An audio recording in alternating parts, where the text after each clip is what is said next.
Joe, no safety in the middle of the field. They got one-on-one, no middle help.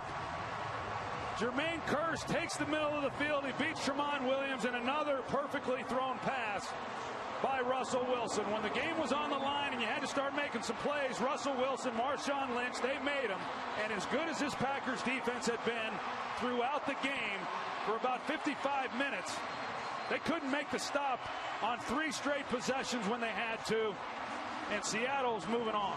How about Jermaine Kearse, the local kid, played collegiately at Washington, signed as a free agent, was with San Francisco, with Chicago, back with Seattle. Russell Wilson tried to get it to him 4 times in this game and threw 4 interceptions earlier. That's his 1 catch. And the local kid good from 35 yards out to send Pete Carroll and the Seahawks back to the Super Bowl.